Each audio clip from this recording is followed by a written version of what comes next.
Welcome to this deep dive.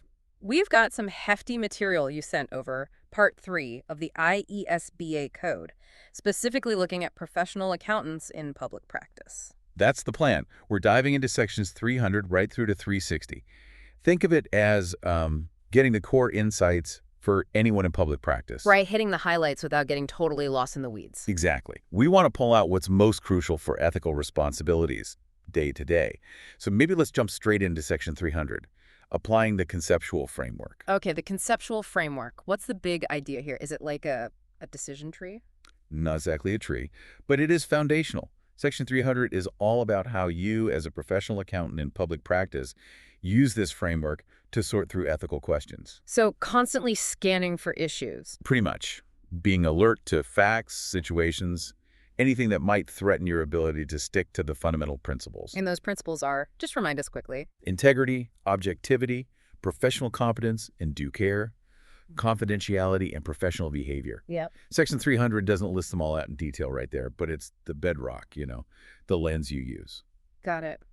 Can you give us some practical examples? Where might this framework kick in during a normal week? Okay, sure. Imagine you're picking a software vendor, right? Right. And suddenly you realize, oh, my brother-in-law owns a chunk of that company. Okay. Conflict of interest alarm bells. Exactly. Yep. Or say you're prepping financial info for a client. The code actually points you to section 220 for specific guidance there on competence. Okay. Or what if a supplier offers you, I don't know, really great concert tickets? That's an inducement, section 250 stuff. Right. Even something seemingly internal like pressure from a manager to fudge your billable hours that pulls in section 270, it touches a lot of areas. So it connects different parts of the code. Now, section 300 mentions 5 types of threats. What are those? Yeah, these are the main categories to watch for. You've got self-interest. Like having shares in a client. Precisely. Then self-review, being asked to check your own homework, essentially. Oh. Advocacy, becoming maybe too much of a cheerleader for your client's position. Losing objectivity. Familiarity, getting too close, too comfortable, maybe overlooking things because of a long relationship. Right. Happens easily. And finally, intimidation. Feeling pressured, maybe by the clients or even within your own firm. Okay, so you spot one of these potential threats. What's the framework tell you to do next? Evaluate it. How serious is this threat, really? And that's not just a gut check. You need to look at the specifics, the client's situation, their controls, your firm's environment. It depends on the context, then. Absolutely. A threat might be less significant with a huge, well-run client compared to a small startup, perhaps. And this isn't a one-time check, is it? Things can change. That's a crucial point in 300. You have to keep reevaluating. New information pops up, circumstances shift. What was a minor issue yesterday could be a big problem today. So identify, evaluate. What about managing the threat if it's significant? Safeguards. That's the term. Actions you take to eliminate the threat or bring it down to an acceptable level. Like what? What kind of actions? Can be several things. Maybe assigning an extra person to the team, someone independent to review the work, or having a completely separate quality control review done by someone uninvolved. Makes sense. And who needs to know about all this? Communication is key, especially with significant threats. You need to talk to those charged with governance. The board, audit committee. Yeah, exactly. Keeping them in the loop about the threats and the safeguards you're putting in place, that's vital for accountability. Okay, that sets the stage well. Let's move to section 310, conflicts of interest. This feels like a really common minefield. It definitely is. This section is all about, well, spotting these conflicts before they happen ideally, evaluating them properly, and then figuring out how to address them so your objectivity isn't compromised. Give us some classic scenarios here. Okay, imagine your firm is helping client A buy client B. But, client B is already an audit client of your firm. So the advisory team might see confidential audit stuff about the company they're trying to buy. Exactly. Big conflict potential. Or maybe you're providing services to 2 clients who are direct, fierce competitors. Yeah. Or representing both the buyer and the seller in the same deal. That's often a conflict right there. So how do you even start to identify these things systematically? It seems like they could pop up anywhere. Section 310 stresses being proactive. You need systems. Consider the kinds of services you offer, firm size, client base, even where your offices are located. It all feeds into potential conflicts. And again, things change. A new client, a merger. Absolutely. Constant vigilance. A new relationship can suddenly create a conflict you didn't have yesterday. The section also explicitly mentions network firms, too. Conflicts can arise across the whole network, not just in one office. Right. So you've found a conflict. What are the practical steps, the safeguards a firm can use? Things like setting up totally separate engagement teams, strict walls between them. Chinese walls, they used to call them. Kind of, yeah. Also, very clear confidentiality agreements, properly enforced, and specific training for staff so they know what to look for and what to do. And telling the clients involved is crucial, I assume. Oh, absolutely. Section 310 is very clear on disclosure. You have to explain the conflict, explain the safeguards you're putting in place, and get their explicit informed consent to proceed. And if they say no, if a client doesn't consent, Then generally you can't proceed. You'd likely have to decline the new work that's causing the conflict, or maybe even step away from the existing work. You can't just ignore a lack of consent. and confidentiality weaves through all of this, doesn't it? It's a constant tension. You need to disclose enough to get informed consent, but you absolutely cannot breach one client's confidentiality while talking to another. It requires really careful judgment. Okay, let's shift to Section 320, professional appointments. This covers taking on new clients or new types of work for existing ones. Exactly. Before you sign that engagement letter, you've got a duty to think, could accepting this create an unacceptable threat to my ethical principles? What flags should firms be looking for at this stage? Several things. The client's integrity is number one. Do they have a dodgy reputation? Are they cagey? Then honestly assess your own firm. Do you actually know their industry well enough? Does the client seem genuinely committed to fixing any issues you might find? And crucially, do you have the right people, the time, the expertise to do the job properly? So taking on work you're not really equipped for just because the fee looks good, that's a self-interest threat right there, affecting competence. That's a perfect example. Competence and due care could be compromised. And Section 320 also really highlights talking to the previous accountant, if there is one. Ah, the handover conversation. How does that work ethically? Well, first, you need the potential client's permission to even contact the predecessor. Right, confidentiality again. Assuming you get that, the conversation can cover things like, were there disagreements, why the change, any concerns about management integrity. But the predecessor is also bound by confidentiality, so they can only share what's ethically and legally permissible. What if you just can't reach the old accountant? Or the client refuses permission? Section 320 gives guidance. You'd probably need to ramp up your own background checks and due diligence significantly. Not being able to talk to the predecessor is definitely a caution sign. You proceed with extra care, if at all. And the section also mentions thinking carefully if you plan to use an expert's work as part of the engagement. Okay, Section 321, second opinions. This must come up quite a bit. It can, yeah.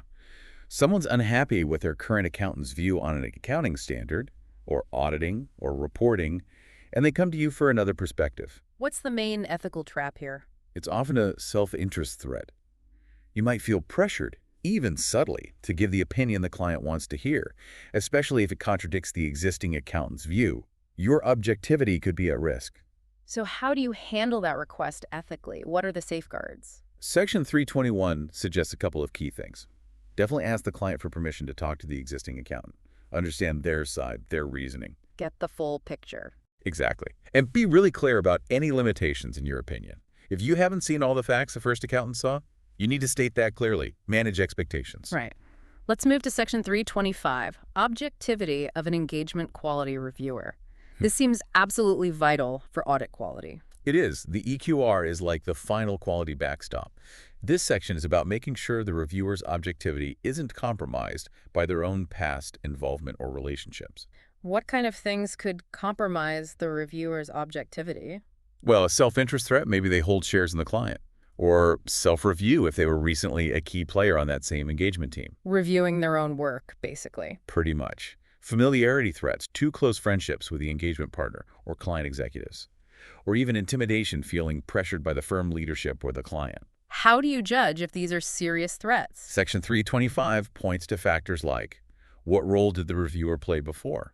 How senior are they? How close are the relationships? How long ago was their involvement?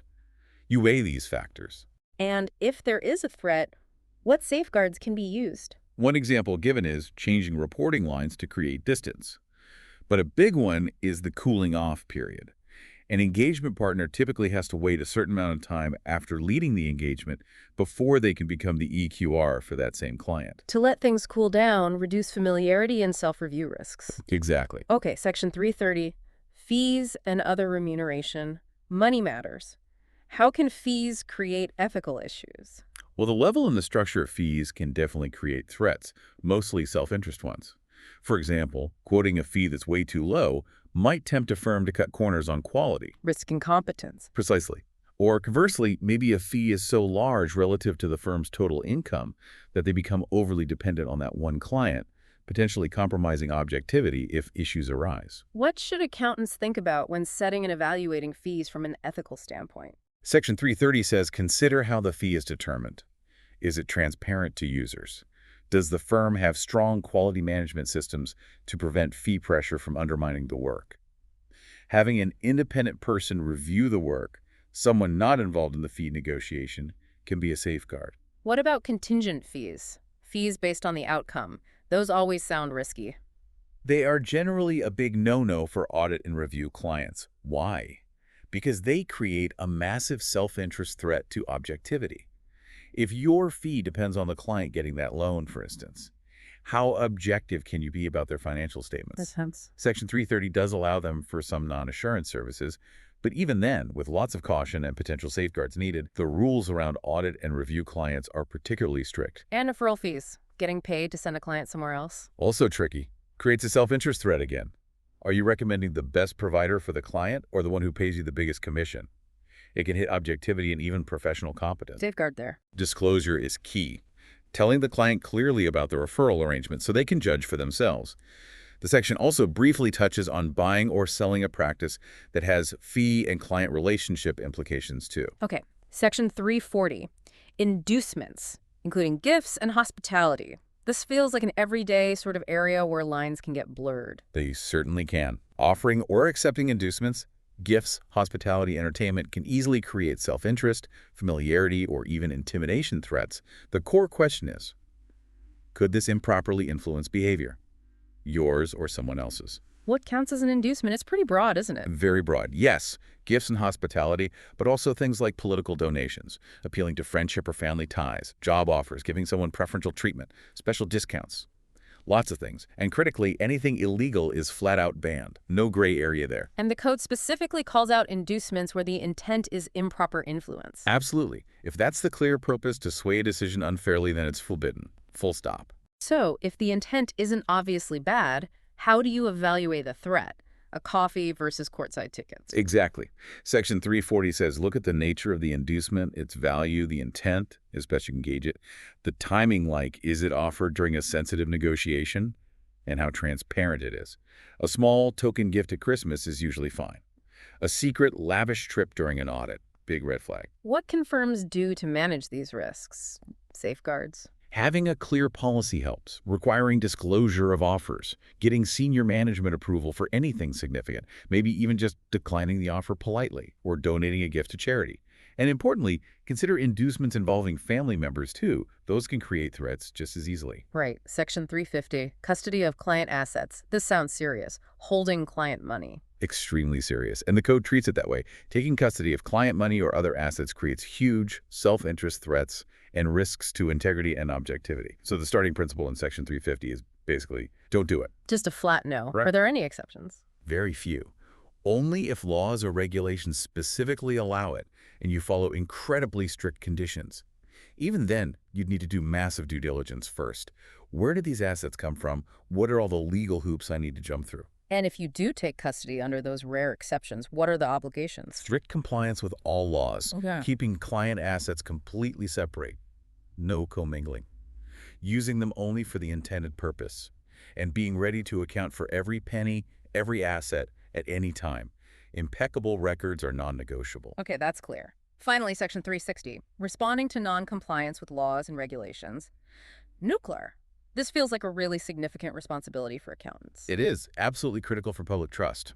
This section guides accountants on what to do when they stumble across actual or suspected illegal acts by a client or employer during their work. It can create self-interest threats for the accountant, fear of losing the client, or intimidation threats. What kind of non-compliance are we talking about here? It's broad, fraud, corruption, bribery, money laundering, breaking environmental laws, data protection breaches, even major public health and safety violations, anything contrary to law or regulation. So it goes way beyond just financial misstatements. Way beyond. Section 360 says accountants need to recognize potential no-CLAR and understand what it means. The main goals are uphold the ethical principles, tell management or those in charge at the client, and crucially, take further action if it's in the public interest. Okay, so you suspect no car. What are the first steps according to Section 360? First, understand the situation properly. What's the issue? How did it happen? What are the potential consequences? Then, talk about it internally with the right level of management at the client and maybe those charged with governance, like the audit committee. Then you have to assess, is further action needed? This public interest element seems key. When does that override other duties? It's central to no-CLAR. If the noncompliance is serious, could cause substantial harm to the public, investors, employees, then the accountant might have a duty to act further. This could even involve, in very specific circumstances, setting aside the duty of confidentiality. Whoa. Disclosing client issues to an outside authority, that sounds like a huge step. It is huge, and Yeah. Section 360 treats it as a very complex judgment call. It might be warranted if management doesn't fix the problem, the issue is really serious, and public harm is likely. But you'd be weighing legal advice, ethical duties. It's not taken lightly. The section also covers situations where there's an imminent threat needing immediate action. And documentation throughout this whole no-CLAR process must be vital. Absolutely essential. Document every step, every conversation, every decision. It's crucial if your actions are ever questioned. The section also gives specific pointers for auditors finding no-CLAR during an audit, how to communicate within the client structure and with other auditors like group auditors. And it covers that final difficult decision. Do I need external advice or even withdraw from the engagement? Wow. That's covered a massive amount of ground, from the foundational framework to these really complex situations like no-CLAR. It's clear ethics isn't just an add-on, it's woven into everything. It really is.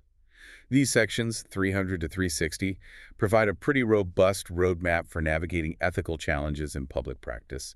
But it always comes back to professional judgment, guided by those fundamental principles. So considering all this complexity, what's one practical takeaway for listeners trying to keep their ethical compass straight in the day-to-day grind? I think it's about cultivating that proactive awareness, that questioning mindset.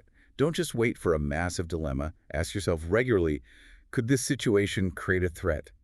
Is there pressure here I haven't acknowledged? That constant sort of self-check, combined with knowing these guidelines, is probably the best defense. A questioning mindset. That's a great thought to end on. And of course, for anyone wanting the full picture, the complete IESBA code is out there. Definitely worth exploring further. Thanks for walking us through this. My pleasure. It's important stuff.